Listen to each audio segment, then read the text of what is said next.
Hi, my name's Dave Winterfeld. I'm psychic, clairvoyant and medium.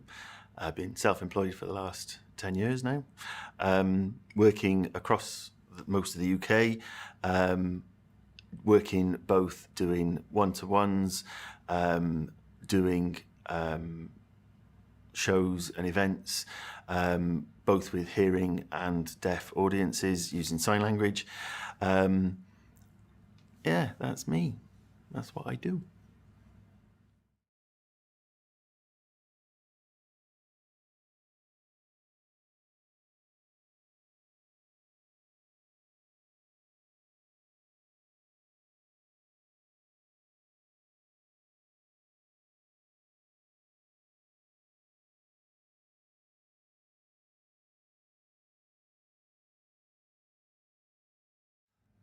I suppose when I was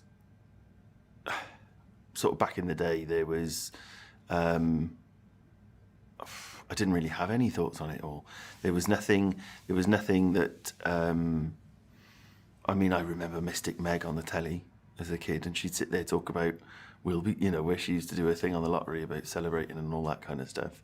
But never really had any thought on anything other than that. It was just one of those, it was almost like watching an advert for, for a drain cleaner or something, for a kitchen cleaner or something. It didn't register with me at all that anything to do with mediums or, I don't know, psychics or whatever they were at that point. It didn't register at all. I haven't got any recollections of even conversations surrounding psychics or mediums or anything like that. There's not even times where I can recall even it having been a topic, So yeah, it didn't register life-wise even slightly.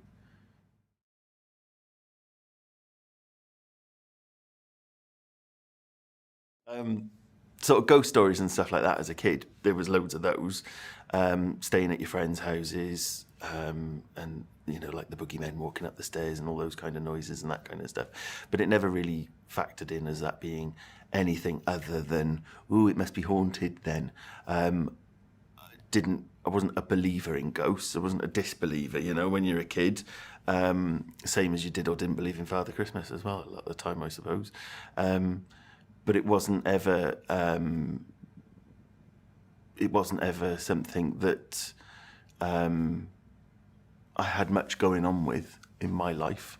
There was occasionally when you're a kid and you think there's something under your bed and all that kind of stuff. But even for ghost stories and those kind of things, I haven't got anything similar to that either.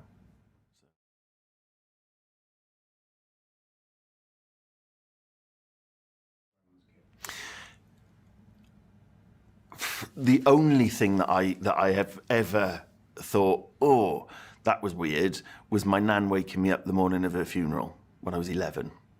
That was odd.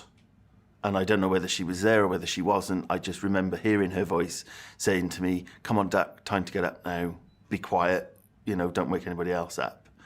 That was the only thing that I can ever pinpoint as being anything even close to what I do now. But that was as I was waking up, and I just always assumed, oh, it was just a dream sort of feel, So never had any sort of experiences of seeing anything or sensing anything along those lines.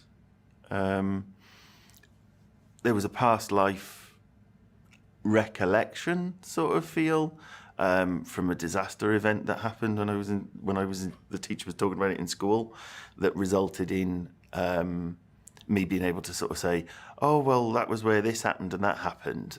But whether that was me recalling something or whether that was actually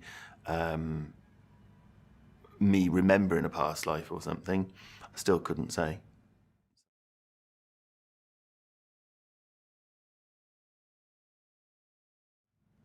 The whole situation started with driving over to Bristol, from Newport to Bristol, to go and do a cash and carry shop.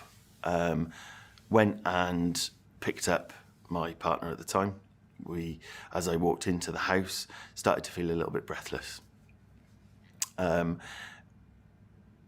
Was a little bit strange that the breathlessness had kicked in because I hadn't done anything strenuous. I wasn't doing anything sort of other than just walking up the drive. Got into the house, was feeling this just like a anxiety sort of feel, like I was having a panic attack. Went into the cash and carry shop, went off and did a full push in the massive trolley with the 48 toilet rolls and the 500 tins of baked beans and all that kind of stuff. So carried all of that off back into the car, drove back over to the other side of the Bristol Park, dropped off my partner, drove back home to Wales, carried it all up the stairs, still feeling this breathlessness and this sort of anxiety, strange anxiety sort of feeling. Didn't have anything else going on other than that feel. Thought, right, I need to calm down, need to chill myself out. So I thought, right, okay, I'm gonna have a pint of sherry. So I did. I'd been to the cash and carry, I'd bought a nice big bottle of sherry, so I gave myself a pint of Harvey's Bristol Cream. I had that, thought that would chill me down and would cure what I thought was a panic attack. Went off to bed, settled myself in, still couldn't rest, couldn't settle. Something in my head kept saying, something's wrong, something's wrong. I had that feeling that something was going extra above this panic. So I thought, right, better ring the doctor, just to get a second opinion on it, because I felt like my pulse was rapid as well.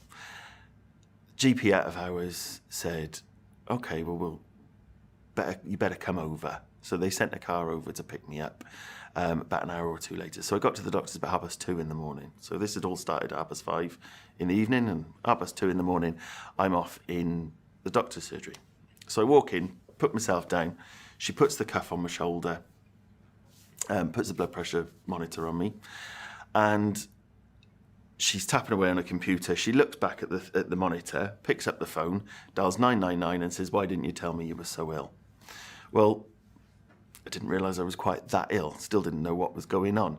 I didn't know that the numbers on the thing of 220 beats per minute for a pulse is acceptable. I didn't realise that was a thing, you know? So ambulance crew, they arrived, and that's where everything starts to go foggy there. I can vaguely remember the ambulance crew.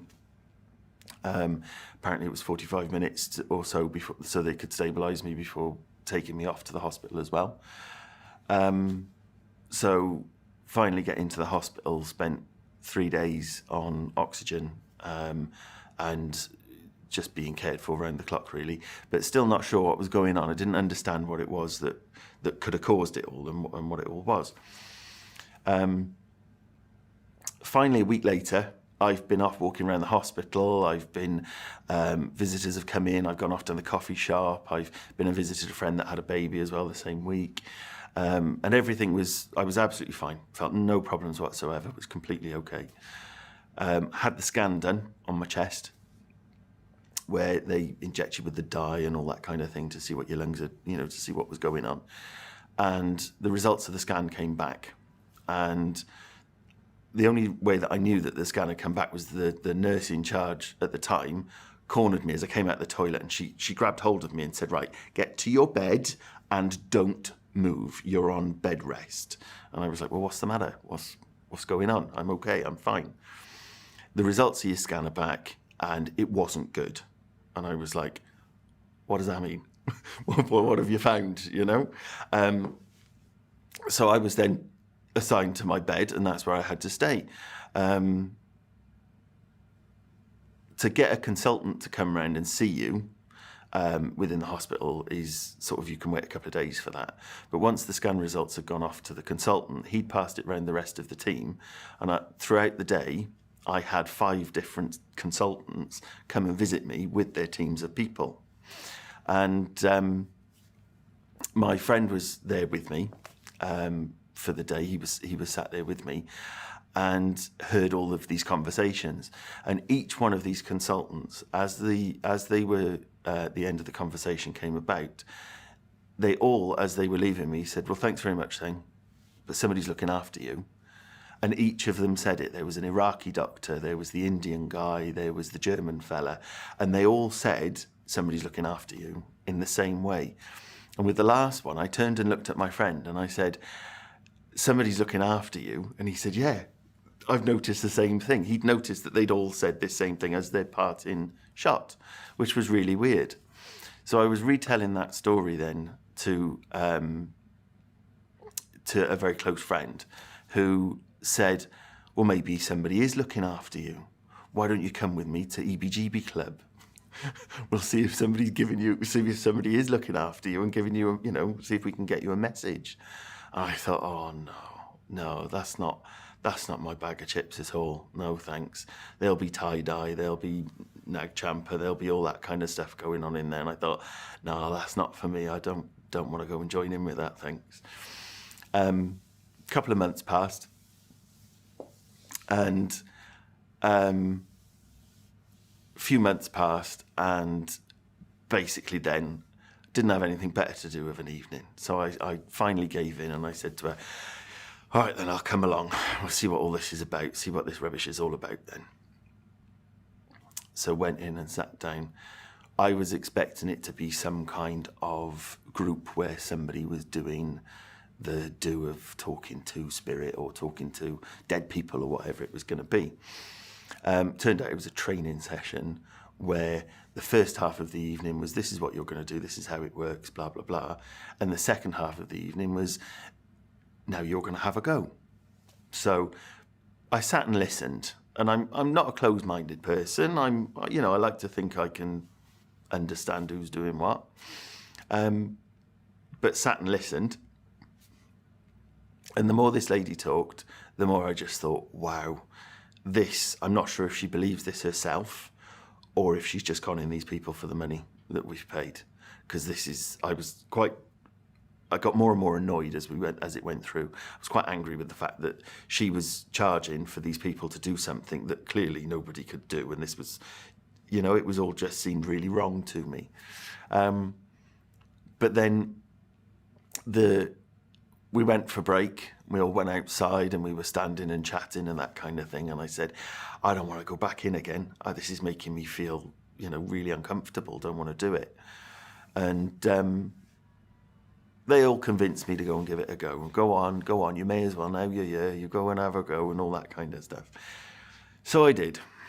And there was an older chap that was there in the room, and he saw that I pulled back and I was sitting away. Everybody broke off into little pairs and groups and things like that, and he saw that I'd broken away and that I was sort of trying to hide and avoid it, to be honest.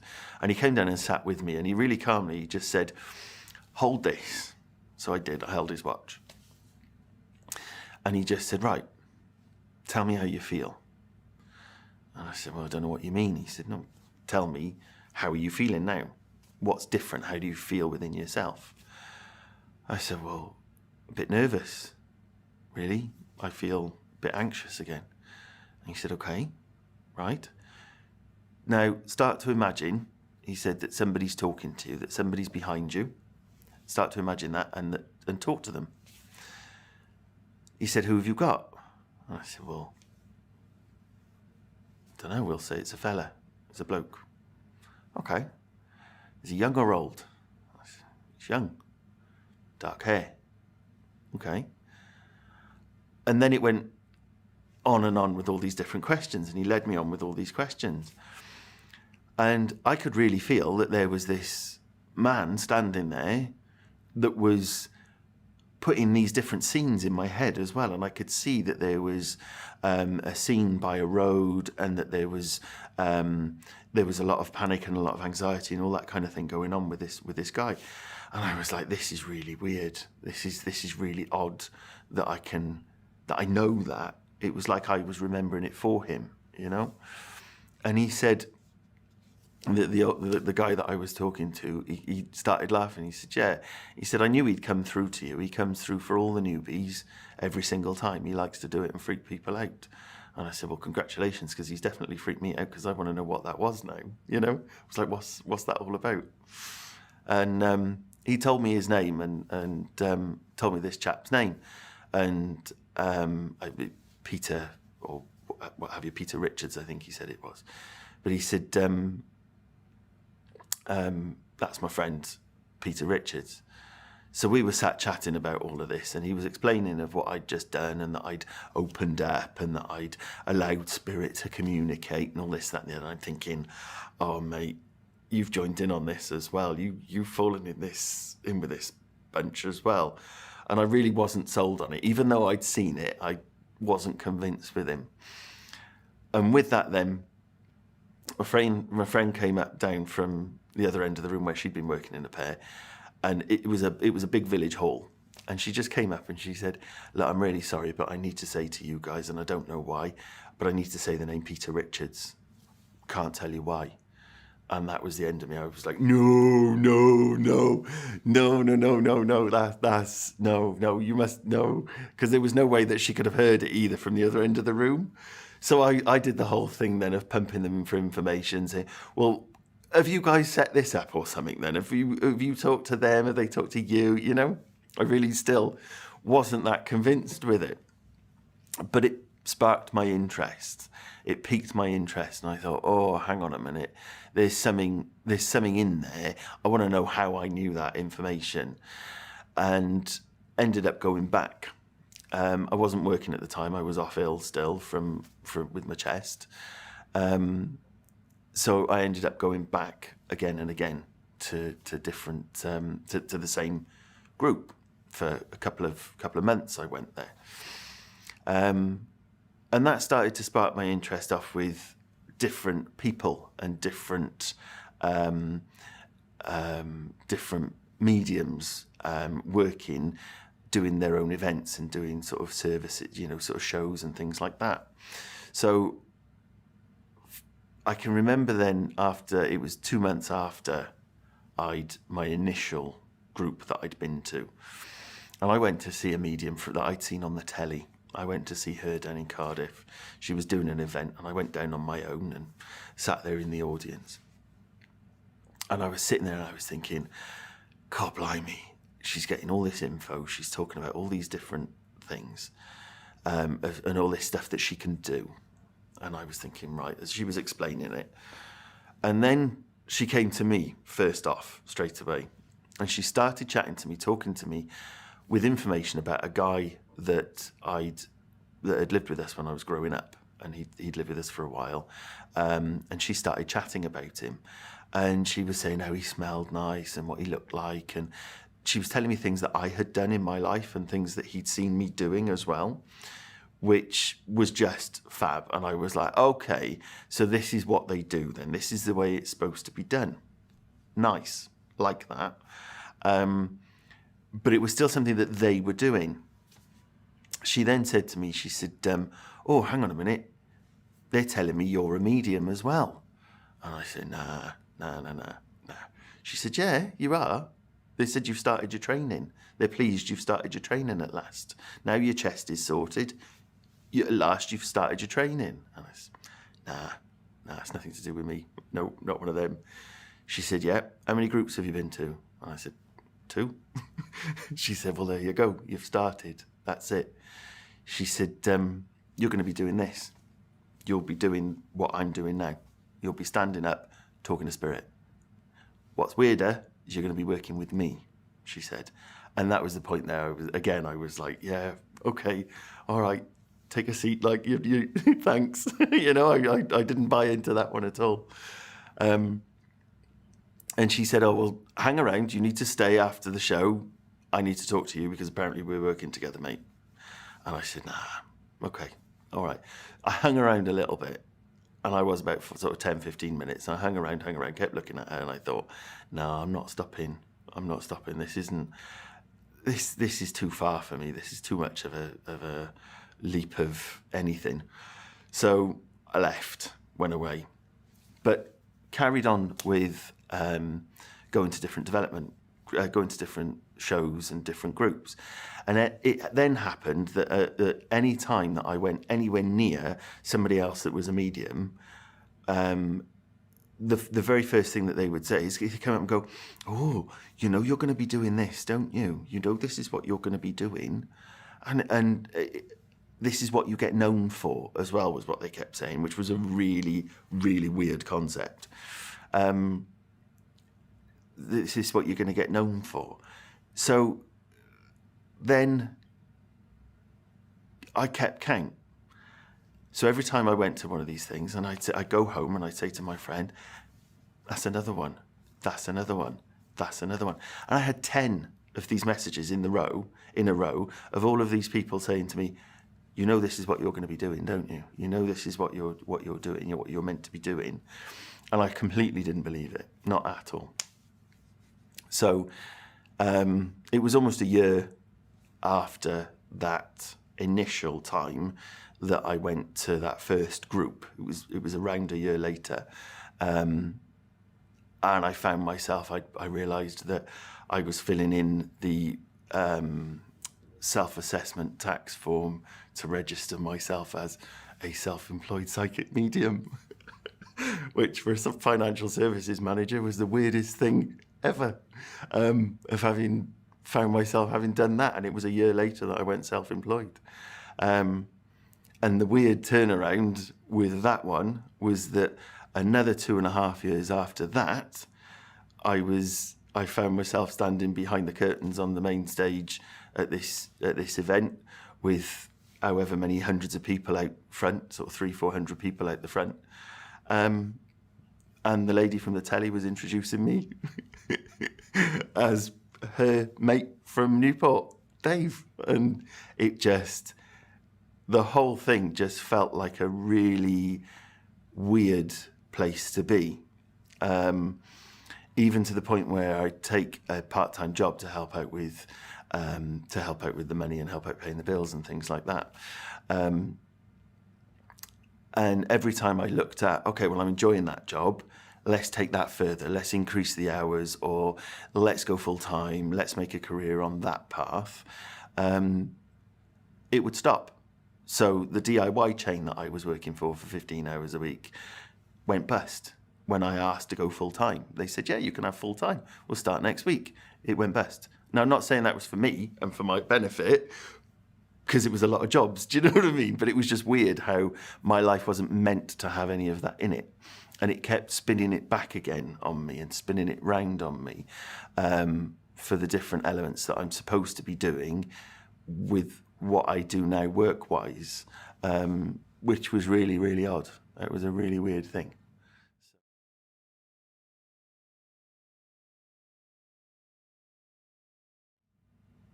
See, it varies with what you see with different people.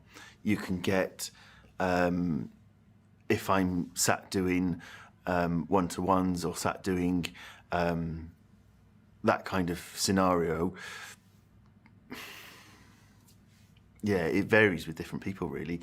In doing one-to-ones, you have, for one person, you can sit there and you'll be able to, it's as if you know them, know everything about them, even, being able to tell them all, sort of every little bit of even thought pattern that, hang on a minute, you need a wee, so we need to stop.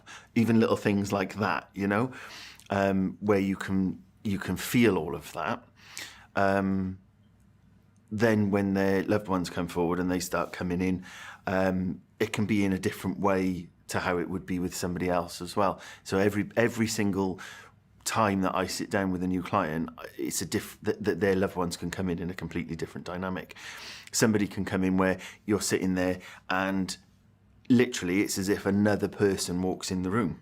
You can see them clearly, you can feel them, you can smell them, you can literally you can pick up any form of information about that person because you can see it all there. Then the next person that you sit and talk to, you may only get a sense of the person that's communicating with you, where you just feel little bits of information that they're talking about with the client, or little things that they've seen, where you just get a little bit of a sense of it, almost like a memory that they have, but little drips and drabs of it. So it totally varies with all the different people. There's all the different senses that you can get, which is sort of your clairvoyance, where you see spirit, or your clairaudience, where you hear them, the clairsentience, where you're sensing, all the different sort of clair abilities, and I find for me there's no set way with it. Sometimes somebody will be in while I'm in the toilet before the client's even started, before I've even started talking to them, and I've got mum with me while I'm in the loo, you know. And you think, oh yeah, stop looking, I'm busy, you know. Come back in a minute, give me a minute, go and wait in the room, you know. We sort of send them off. But so you get all these different ways in which they communicate. Other people come forward with massive amounts of emotion, obviously, because they're there with their loved ones, or they're upset to do with something that's gone on, or it's love that's coming forward, and you can be sat there sobbing at the same time with them, because you can feel it. It's as if you're going through it with them. So it totally depends on the person that you're sitting talking to as to whether they're ready for it as well, because sometimes spirit won't come forward for that person if it's going to upset them further, or if it's going to make life complicated for them, or if it's going to make things, you know, if it's not going to help them, then they won't come forward and be present, because it's too upsetting, you know. So you get just little bits of senses or little bits of feeling, as opposed to others that are quite used to it and are okay with the chatting and are all right for talking, where the connection can be an awful lot stronger, you know, where they come through. But it totally depends. Sometimes you'll feel them physically, so you can physically feel how they passed. And quite often with myself, with my lungs or my chest, and I'll think, oh, is that me having a heart attack, or is that person that I'm talking to? You know, because you feel it on your own body. It's like they use you as a template sort of feel, you know, for communicating. And you quite often feel like that, or lightheaded or giddy. And it takes it out of you as well. It leaves you really tired in communicating with them like that, when they come in and borrow a bit of you. But yeah, so they're all different.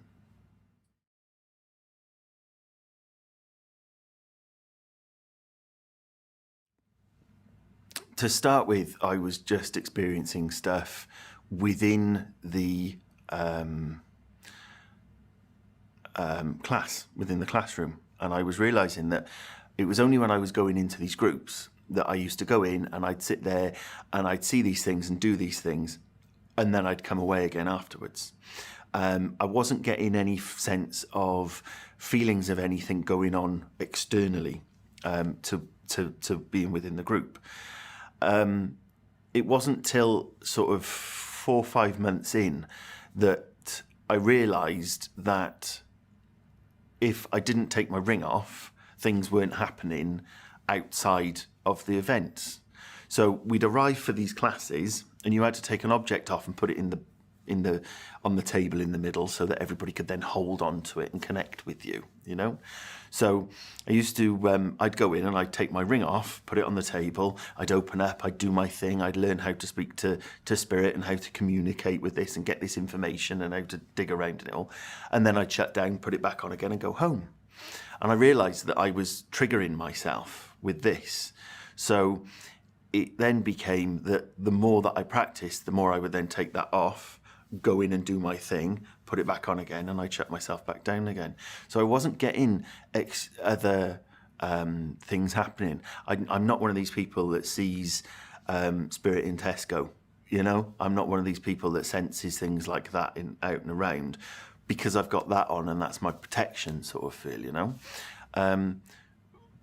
So on a self sort of development basis, I had that in place.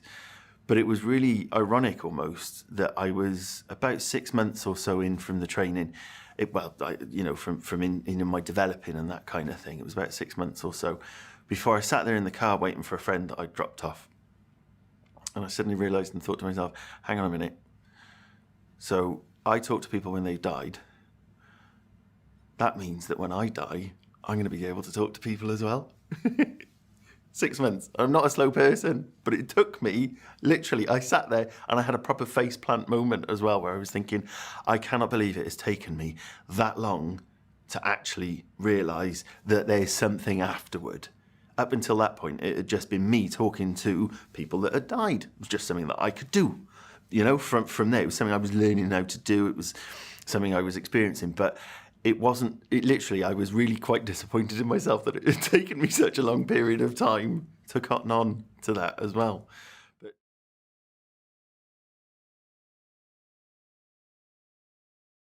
yeah, but to the point where I did a show the one evening, it was a charity event, there was a sort of 120 odd people, and I was walking back and forth and I was saying, I've got a lady, she's not very old, and the energy wasn't connecting for me, and I was really freaking out. I was thinking, all these people here, and I look like a right numpty. You know, I was really worried.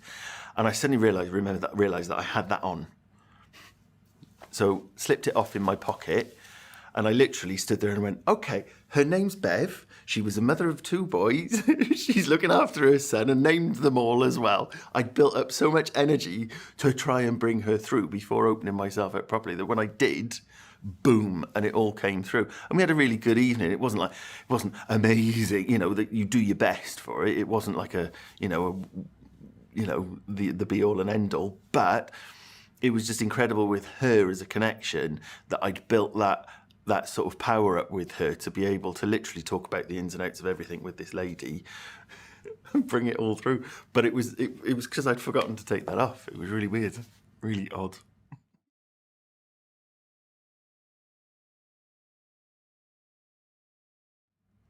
I haven't been frightened by spirit.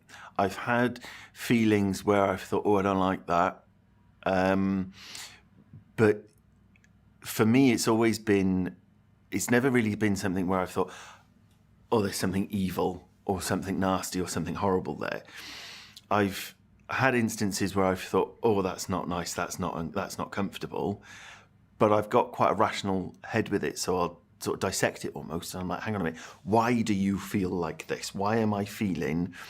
Why are you making me feel frightened and scared? Why am I feeling the anxiety?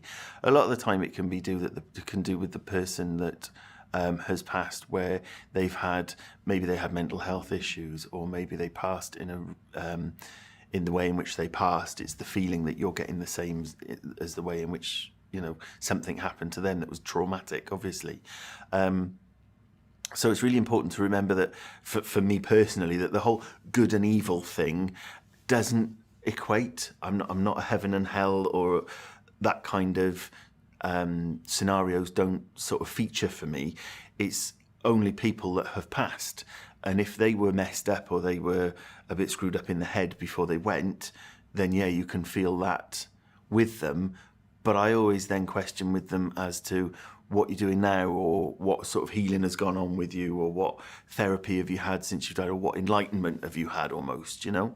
Because people do, after they've had something like that happen, in my mind, they become a little bit more, their perspective tends to shift when they're no longer living on this plane. Do you know what I mean? So I tend to try and get a little bit behind it as to if they've done things that were nasty or horrible, have a really good dig around and say, okay, well, what learning have you had from that then? Or have you got, you know, apologies, or have you said sorries, or what have you had to do to make amends for it, kind of feel, you know? So I've never had anything frighten or scare me. I've had, I mean, as a kid, I used to run up the stairs. I could never walk up the stairs. I always used to have to run because of whatever was behind me. But I've never really had that sort of sense in a proper spiritual environment. I've had oh, I don't like you, what are you all about? But I've never had anything that's made me feel, no, that's evil, that's horrible, you know?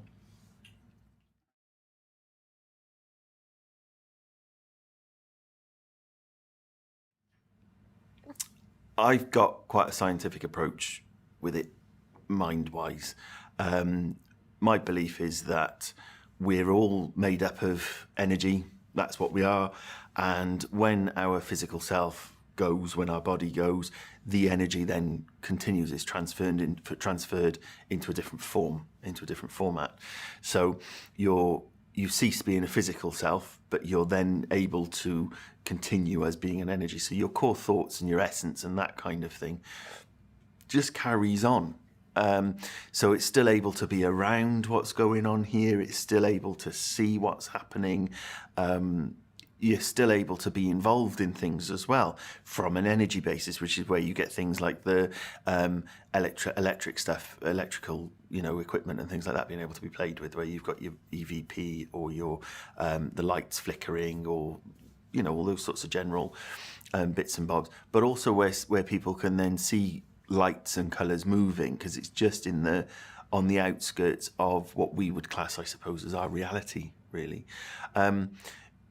There've been a few instances that have left me scratching my head, where I've been chatting to little old ladies and they go, "Oh, right, gotta go, bingo's gonna start now."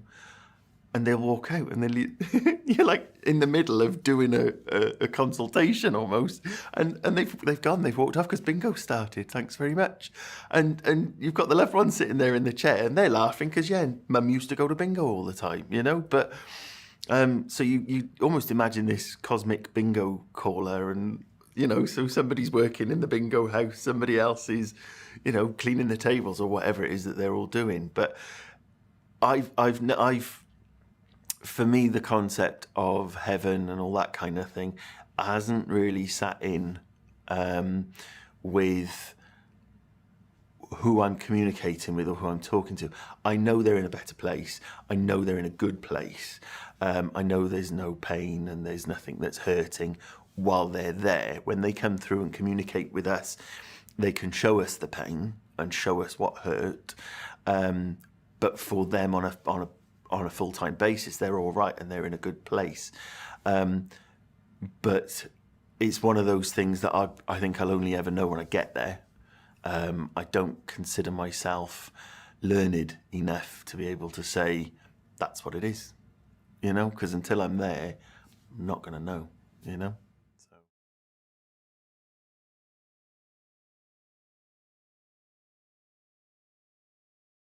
You've got the Mexican belief that they become the forgotten people.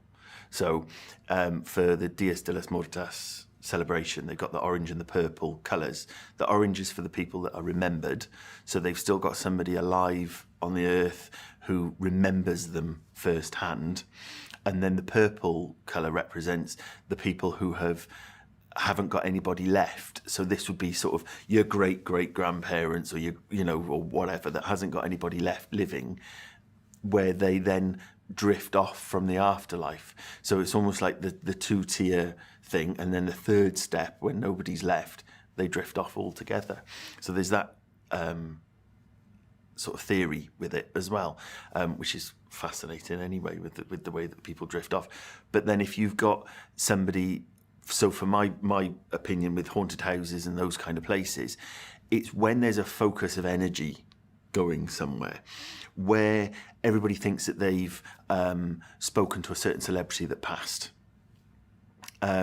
It's because that person is receiving all the energy and all the thought patterns, and it's being sent to them, that energy is there, and it's able for them to be, to use it and to continue on in a way of their sort of spirit is able to continue on, and their essence is to be able to continue on because the energy is getting transferred over and getting sent to them. There's that whole sort of concept with religion and churches and things like that, and like you can walk into one building that's a church, and it just feels like a building because it's been, if it's been empty for years and that kind of thing, and it's just bricks and mortar. Whereas you can go into another church that during a high mass, a high Catholic mass, I'll sit there tingling all the way through that, and it's a wonderful energy and it's beautiful to sit in. But the question there for me, which I'll never be able, I'm not going to be able to answer all the while I'm alive, is that, is that energy going off to the big, the big JC, or is it, just the fact that everybody is sending that healing, or everybody is sending that energy in there, and it all being transferred out as well? It's sort of one of those unknown questions for me, but it feels amazing. People say, "Oh, bet you burn when you go in a church, don't you?" And nope, quite like it. Give me a nice, Christmas, the mass and all that kind of thing, and going into a church, and it feels very calming and it feels very soothing. But there's almost like that intent from people to create that feeling in there anyway. This is a sacred space. This is a hallowed space. and it creates that energy as well. From my belief system anyway, from what I've sort of learned for myself over the last 10 years of exploring that kind of thing, because of course previously with churches and family and all those scenarios, I never went. I went to church for funerals, and that was about it. Carol service occasionally to keep my grandmother company, but not a religious family at all. So it's been interesting to sort of explore all of those, and to feel it as well is very cool.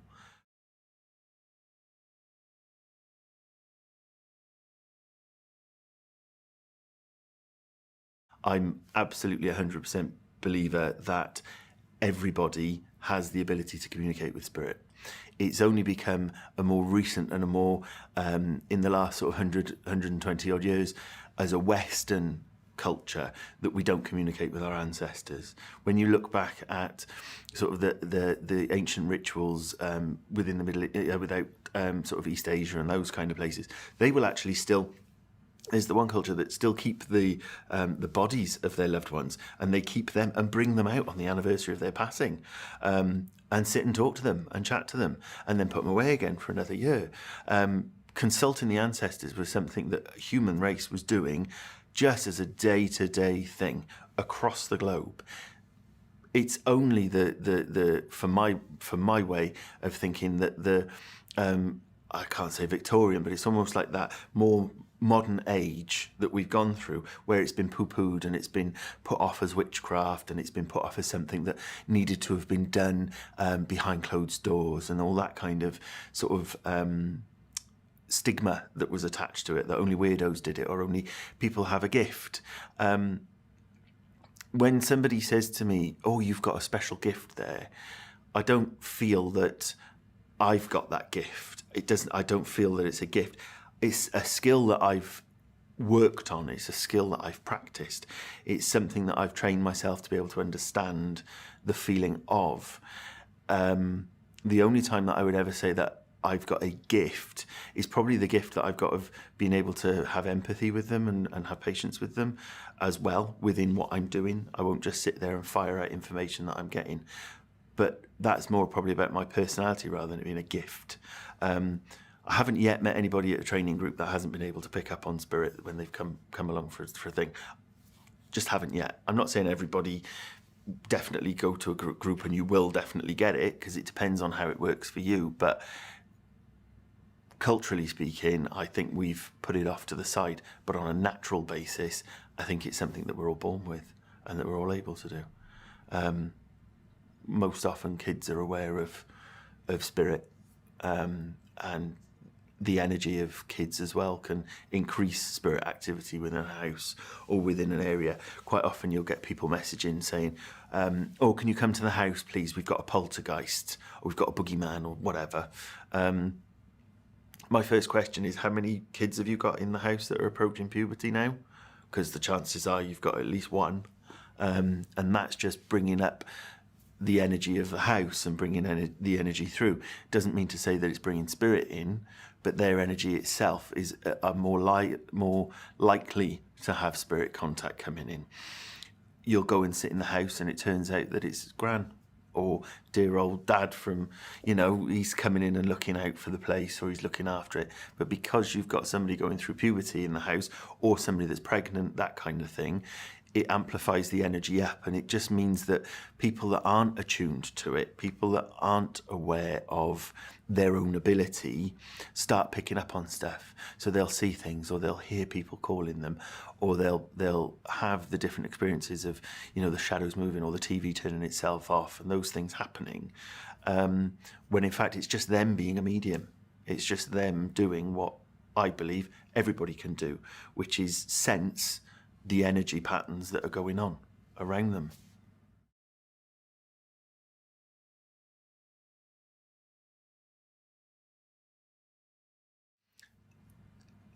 It was really weird, because I sort of started off on just going to this group and just thinking, okay, well, this is just something I'm doing. And then realised and found myself in this position where I almost had to come out again, and I had to sort of tell everybody that, yeah, this is what I'm doing, this is what I'm into, which was a really weird concept of having to go through all that sort of, change in perception of myself as well. Like, okay, I'm going to be this person that everybody's going to look a bit odd at. But you try and put an innocent face on it, try and put a brave face on it, but it is definitely with innocence. I had friends that there was on the one night on a night out in a club, and I had one friend who I was chatting to, and when I said to him that this is what I was doing now and this is what was going on, he walked away. He just turned and walked away from me. And I was quite perplexed with that. Messaged him on Facebook, and I was like, oh, everything was okay with you the other night. Didn't mean to weird you out, didn't mean to do anything odd. And he just messaged back with, I can't be friends anymore with you. I'm sorry, I don't associate with con artists. That really stung. He wasn't an important person in my life. He's not somebody that I've missed. We have talked to each other afterwards as well, but he chooses to completely omit it. Just omit that whole sort of area of my life now. So it's a bit awkward there with him, but I've moved on, moved separate ways. But it's quite interesting as well as being single, where I'm on Tinder or I'm on, and I'll start chatting to somebody on an app or online dating and on there. And you're sitting and you're chatting and it's all great and everything's marvellous. And you think, God blimey, yeah, there you are. I've been looking for you. You're lovely. And they find out what you do. And I always have to sort of brace myself a little bit, because I have had people turn around and go, no, sorry, not going to happen. And they'll walk away. They'll block you, or and you do feel stigmatized by that then, almost. And you've got to remember that at the end of the day, they've got their culture, they've got their belief systems and their cultural upbringings and that kind of stuff. And the same as I don't want theirs to conflict with mine, I've got to accept that mine could very well conflict with theirs. I will be quite happy if they have their system, I have mine. But finding that harmony almost to live between the two, it should be something that's there as a mature acceptance, but in reality, it's more about challenging people's belief systems, and I don't think they like that. People don't tend to have that sort of broader view a lot of the time, but it is very difficult to you've got to brace yourself when you tell people what you do, because normally the first thing that they turn around and go is, oh, well, I don't believe in all that rubbish. Well, thanks very much, because that's not only my full-time employment, that's my belief system, that's my life, that's everything that I stand for and I try to bring to other people, and what I feel I've got there as I'm able to give. And you've just completely shut me down on that, and not only just shut me down on it, you've undermined it and called it complete rubbish, and that's not fair. Rabbis, priests, other people that work within their environment, within their belief system, within their religious belief system, you wouldn't walk up to a nun and say to her, what you got that on for? Load of rubbish, that, don't believe in any of that. You would respect that she's doing her thing, she's living her life her way. But people don't have that same concept with people that work within a spiritual environment now. It's becoming more acceptable socially, even in the 10 years that I've now been working within this field. It's become more socially acceptable, but there are still the pockets of people that will quite happily berate you or bully you on Facebook as well. When you put yourself out there or create, online content, explaining to people. I did a video recently where I was explaining the difference between psychic work and mediumship and how the two are different areas but work within the same sort of realm, where I was explaining that. And you get comments on there. A lot of people very positive. Oh, this is great, lovely, thank you for explaining, and all that kind of thing. And then you get the pockets of people on there that aren't just negative about it. They'll be negative about you in a personal way. And it really crosses the line then into trolling and being bullied. And it seems to be socially acceptable to bully a medium that puts themselves out there. oh, well, what a load of crap, what a load of rubbish, you know? And that is really hard. It's something that I have personally struggled a lot with. There's a lot of sleepless nights that have gone into it, and that's not being dramatic into it. When you're laying in bed at night and those people's thoughts and those, those people's comments and the thoughts that they've aired, they stick and they really hurt. To get past that and try to remind yourself that you're not there for them. You're there for the person who's grieving. You're there for the person who's broken and can't get dressed in the morning, yet comes to you for a one-to-one, and you're able to help them put their life back together and get some semblance of normality back for themselves. But it really gets outweighed, because you get those numpties. On a family basis, with entering into this and me going home and saying to my parents, oh, I speak to dead people. From an atheist family, a family of non-believers, the only person in my family that was religious was my grandmother.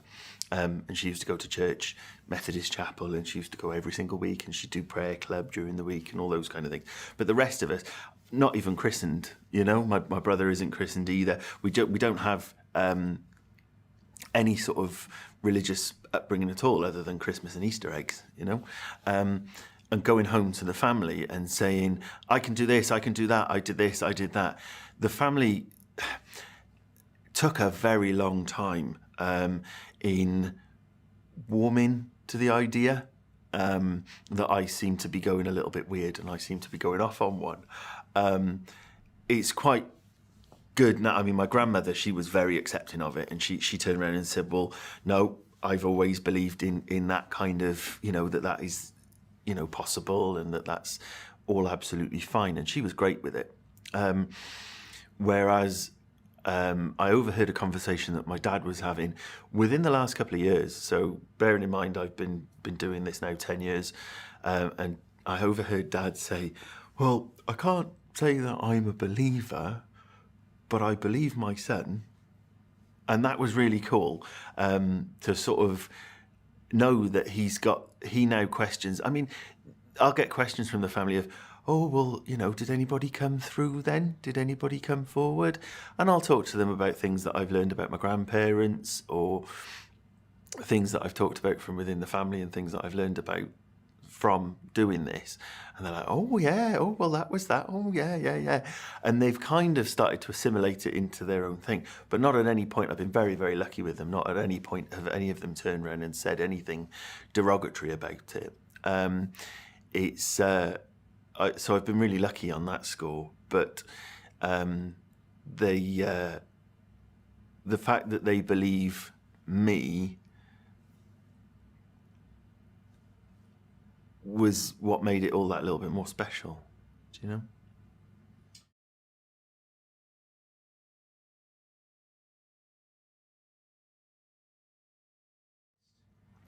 It was a very big catalyst, but the whole scenario of being in hospital, like I say, was it was almost like a little holiday for me. It was a novelty. I'd never stayed over in hospital before.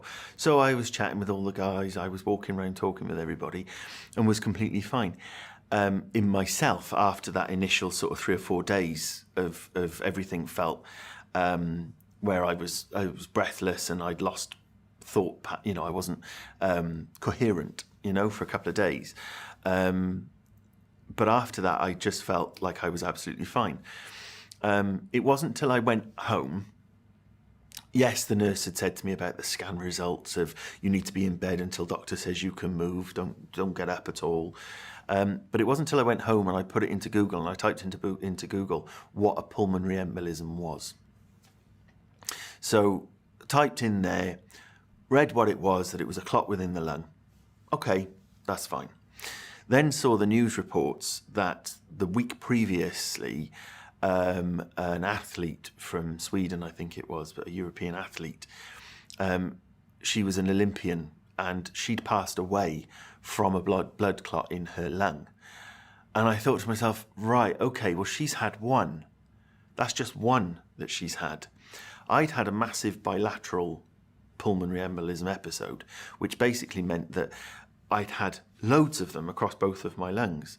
Massive means more than 50% of the lung is clotted. And I'd had that on both. The fact that I totally shouldn't be here was kind of emphasised, but took a while to kick in. And then I found myself doing interviews with the university, for the university hospital, because they were interested in how I'd survived. Why are you alive? You shouldn't be here. We don't know how it was that you survived.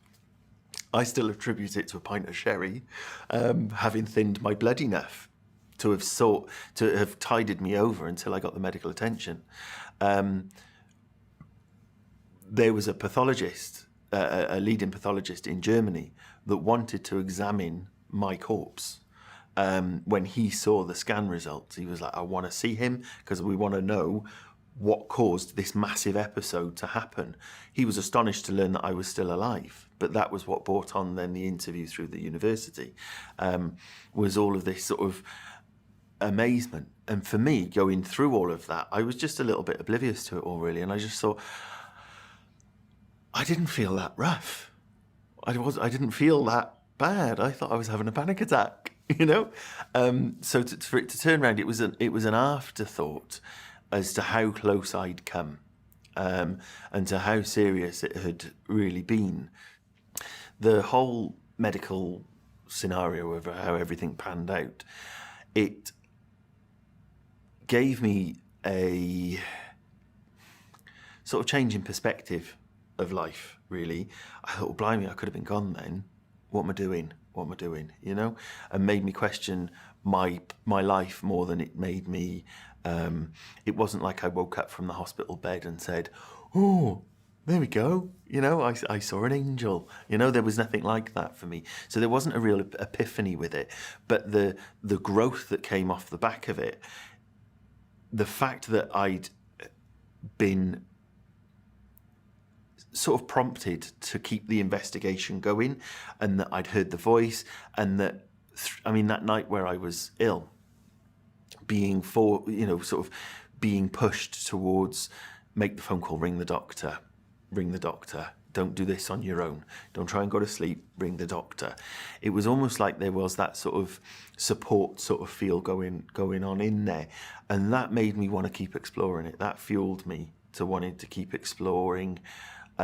Maybe there was somebody looking out for me, maybe there was something going on or something happening, and that sort of started off my journey of learning it for myself and taking those steps towards it all, really.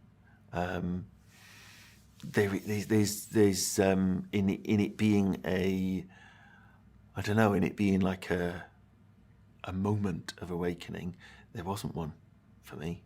It was a more gradual thing.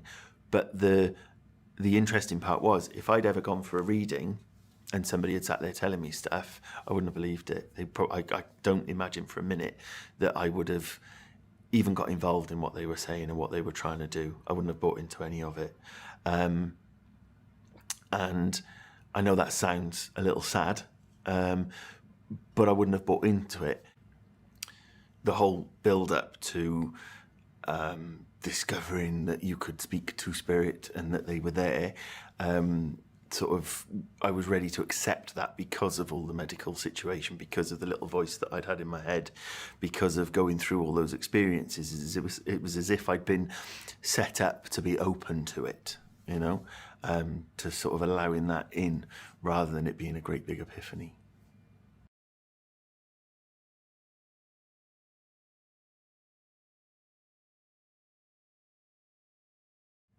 Clairvoyant means somebody that can communicate with spirit using the clair abilities, which is the clairvoyant, which means see spirit, clairaudient, which means hear them, blah, blah, blah. There's loads of different clair abilities.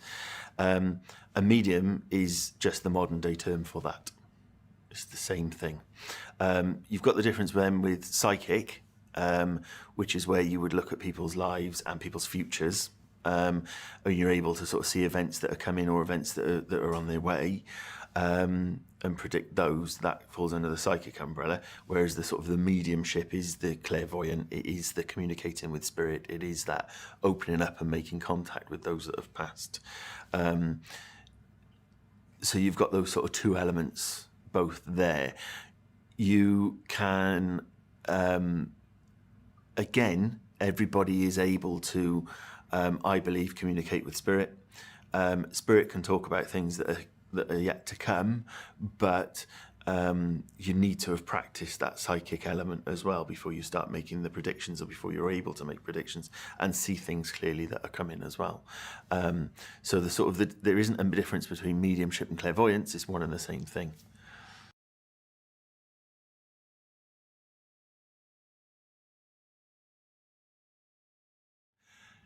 So Winterfeld Centre came about through needing somewhere to see my clients, really. Basically wanted somewhere that could house me, house what I do, give me somewhere for the development groups and all that kind of stuff. That then turned into the venue that I found being absolutely ideal. That gave us a whole load of treatment rooms as well. So there's 3 treatment rooms there, as well as a training space. And it worked out that all of the people that are working there, most of them were people that I've either already known from having done readings with them, or that they were coming along to my spiritual development groups anyway. So not only can you have reflexology and have your back massage, but she also does readings part-time as well, every so often, you know. So it developed quite a community there, really. It's been great to get a support group going for working as a medium as well. It's been really good to get that sort of feeling that I'm not on my own, that we are all working in it together. I'm 10 years, celebrating 10 years this year of being a self-employed psychic medium. Absolutely love what I do, love it. It's become more than just my life, it's become my community around me as well now. It's just really cool to be able to communicate and to talk to those that have passed and those that have died, of being able to still chat to them and have them come back and keep their eye, say hello, that kind of stuff. That's really cool. To have that as part of everyday life now. I absolutely love being able to help people. When you've got somebody who has been completely broken, has been through some of the worst things that you can imagine in life, and you're able to sit there and talk to them and sometimes bring through closure, or bring through peace of mind, or just let them know that they're not bonkers and they're not insane with things that they may have been feeling or doing or seeing or experiencing for themselves. It really gives me a massive buzz when you're able to say, somebody will message and say, thank you for what you've done. You've let me sleep. You know, I'm no longer laying awake at night wondering what happened or wondering what went on. They've got that closure and they've got that peace of mind, and I love being able to do that for people. That's magic, really is. I pride myself very much on being open, being honest. If I'm feeling it, I'm feeling it. If I'm not feeling it, I'm not feeling it. And I think it's right for all mediums to be a little bit skeptical of what they're saying, to make sure that what they're saying is right and what they're saying is proper as well. And I think that's really important too. The development aspect as well gives me a massive buzz. People learning how to do it for themselves, learning their own way of how to communicate with spirit and those kind of things. And you see them come in as being a little bit nervous to start with, and oh no, well I can't do that. I just find it fascinating. And then they start picking up information on other people, and they start learning, and then they start bringing spirit through, and they start developing, and they'll sit there and come out with loads of information, and you watch them grow, and you watch them change their life as well, where they, rather than them feeling down and hard done by things that have gone on in their life, they start to accept them as having been learning points in ways that they can help other people as well. And I love being able to sit back and watch people develop like that and learn like that. I think that's proper magic. I also think it's really important for the deaf community to be able to access this kind of thing as well. So I don't think that spirituality should be purely for the hearing community. And I think that's really important. I would say believe in who you are, believe in spirit of to who's around you, talk to your loved ones. It doesn't matter how you communicate with them, even if it's just through thoughts in your head. Speak to your spirit people. They're around, they love you, they know that they know what you're up to, they know that they're still there. Love them as you did when they were here.